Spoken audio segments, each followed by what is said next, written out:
د ولی الله صاحبزاده او زیبا ګل تازه ویډیو بازار ته راغلی. دغه ویډیو چې زه تاسو ته همدا اوس شیر کوم تازه وایرل شوې ده. زیبا ګل ویلي نجونې د شدید کوروالي په مهال د نارینه دا دوه ځایونه کلک نیسي او ما هم د ولی الله دغه دوه ځایونه کلک نیولي وو. سلام ستړي مشئ، وخت مو په خیر.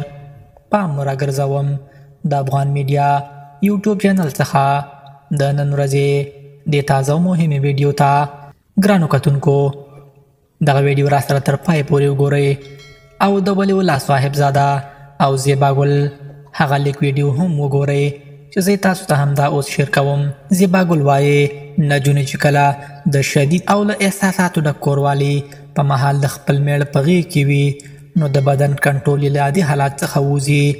په دې وخت کې د شهوت او جذباتو څپه دومره زوروره وي چې د نارینه بدن ته په ځانګړو برخو کې لاسونه اوږدوي او کلک یې نیسي، لکه د ځان د ډاډ خوند او ځواک د ترلاسه کولو لپاره. او ما هم همداسې وکړل. زیبا ګل وایي لومړی ځای چې ډېرې نجونې د سخت کوروالي په مهال ټینګ نیسي د نارینه اوږې دي. اوږې د ځواک، واک او ساتنې نښه ګڼل کیږي. ښځه په دې وخت کې د خپل وجود ټول زور په اوږو کې اچوي، داسې لکه د مینې او جذباتو له توپان څخه د ځان ساتلو ځای مومي. دا ټینګ نیونه د هغې د مینې خوند او د باور څرګندونه ده. زیبا ګل زیاته کړې دوهم ځای د نارینه کمر یا ملا ده. کله چې ښځه د خوند او شهوت تر ټولو لوړ پوړ ته رسیږي نو په ناخودګا ډول د نارینه ملا کلکه نیسي.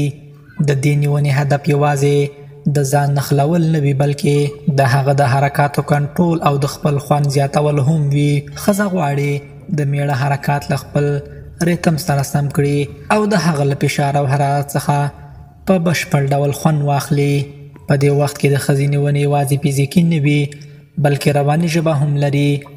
دا څرګندونه چې ښځه د نارینه په بشپړ ډول ځان پورې تړلې احساسوي، د هغه ځواک ته تسلیم شوې ده او غواړي د هغه هره څپه د خپل بدن له لارې تیره کړي. نو د شدید کوروالي په مهال د نارینه اوږې او ملا هغه دوه ځایونه دي چې نجونې یې کلک نیسي.